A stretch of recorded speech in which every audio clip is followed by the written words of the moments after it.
지금 우리가 당연하게 여기고 있는 리플이라는 회사가 사실 5년 전에는 아예 존재하지 않을 뻔했다는 사실 알고 계셨나요?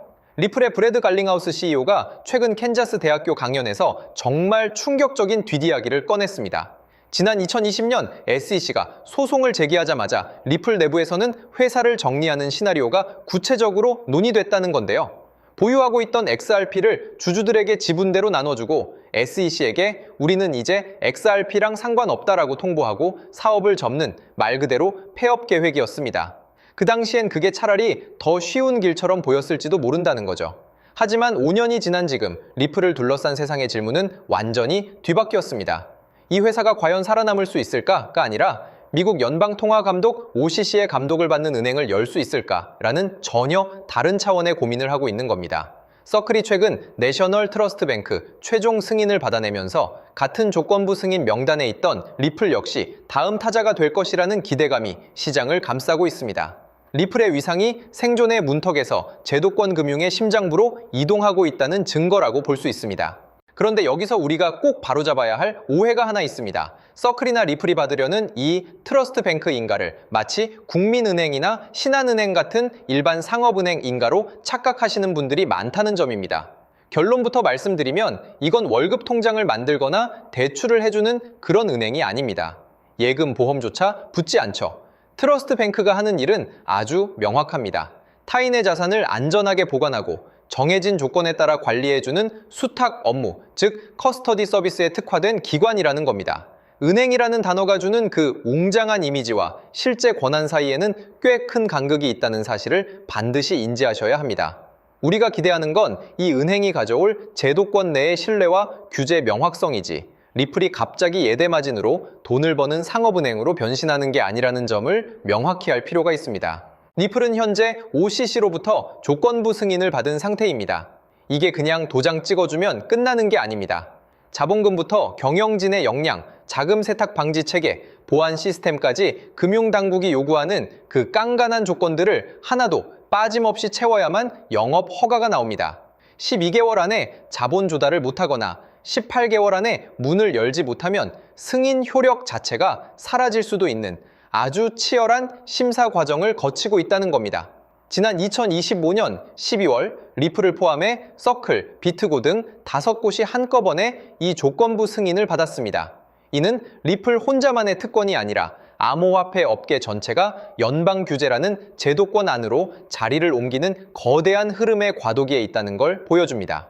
판을 실제로 바꾼 건 당시의 승인이 아니라 그 뒤에 이어진 OCC의 최종 규정들이었습니다. 이제는 디지털 자산 수탁과 스테이블 코인 준비금 운용까지 명시적으로 허용하는 환경이 조성되고 있다는 점에 주목해야 합니다.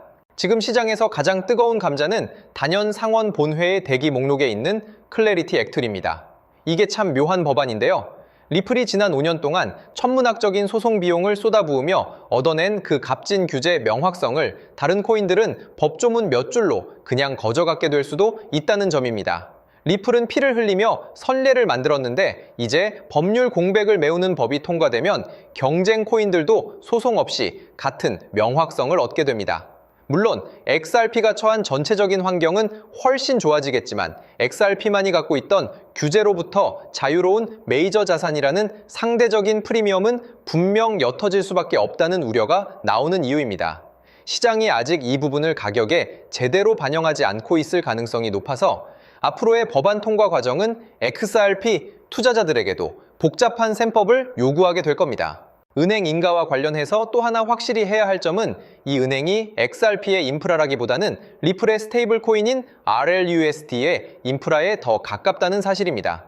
리플은 이 은행을 통해 RLUSD를 뒷받침하는 준비 자산을 관리하고 RLUSD 보유자들을 위한 담보 신탁 업무를 맡을 계획입니다. 리플 스스로도 이 은행이 RLUSD의 규제 수준을 한 단계 끌어올리는 핵심 장치라고 설명하고 있죠. 즉, 리플의 금융 인프라 전략은 XRP라는 토큰 그 자체보다 RLUSD라는 스테이블 코인을 중심으로 금융권의 신뢰를 쌓아 올리는 방향으로 철저하게 설계되어 있다는 점입니다. 이 전략이 성공하면 리플의 사업적 가치는 급등하겠지만 그게 어떻게 XRP의 수요로 직결될지는 여전히 연결고리를 찾아야 하는 숙제로 남아 있습니다. 자, 그렇다면 진정한 판도는 무엇일까요? 바로 연방준비제도, 즉 연준의 마스터 계좌입니다. 이게 승인되면 리플은 RLUSD 준비금을 연준에 직접 예치하고 미국 결제망인 패드와이어에 바로 접속할 수 있게 됩니다.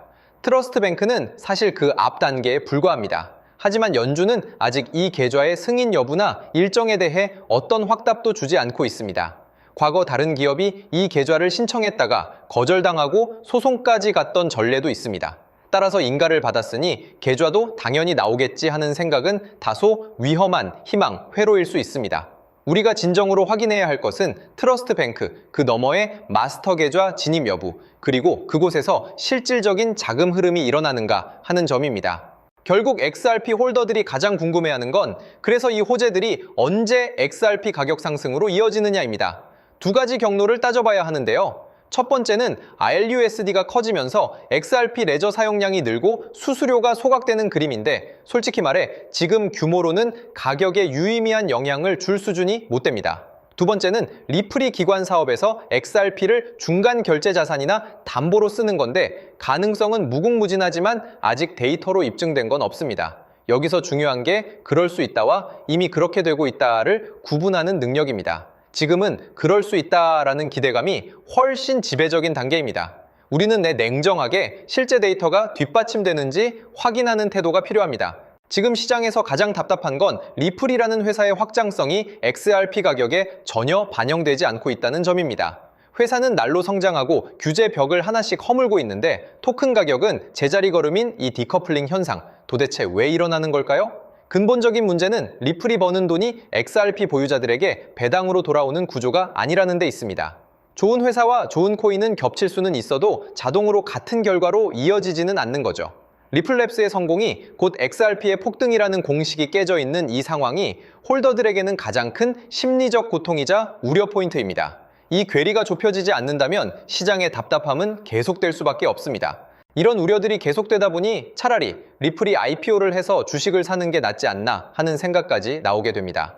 XRP라는 코인 대신 리플이라는 기업의 지분을 직접 보유하는 게 훨씬 합리적이지 않겠냐는 거죠.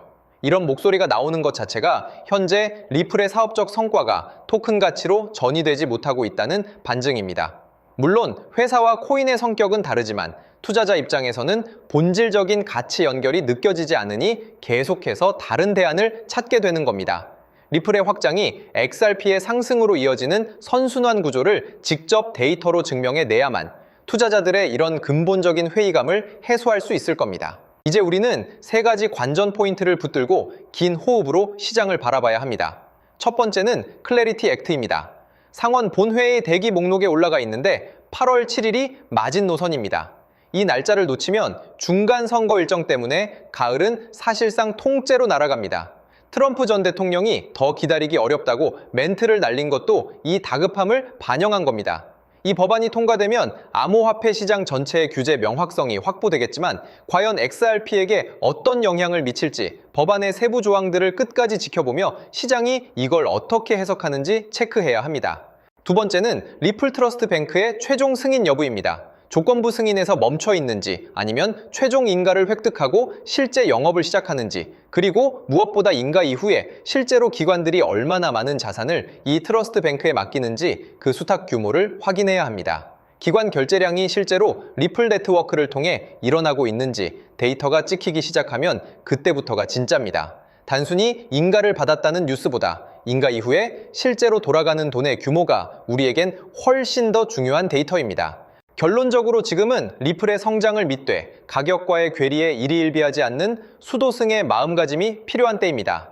리플은 분명 제도권 금융의 중심으로 들어가고 있습니다.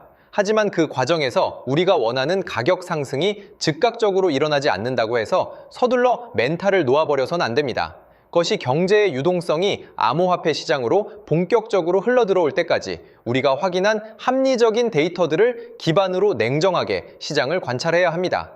호재가 뉴스에서만 머무는 것이 아니라 실제 네트워크 사용량과 기관 자금 유입으로 숫자로 증명되는 그 타이밍을 포착하는 것, 그것이 여러분의 투자를 성공으로 이끄는 유일한 길이 될 것입니다. 오늘 확인한 정보들을 바탕으로 여러분만의 투자 원칙을 다시 한번 다잡으시길 바랍니다.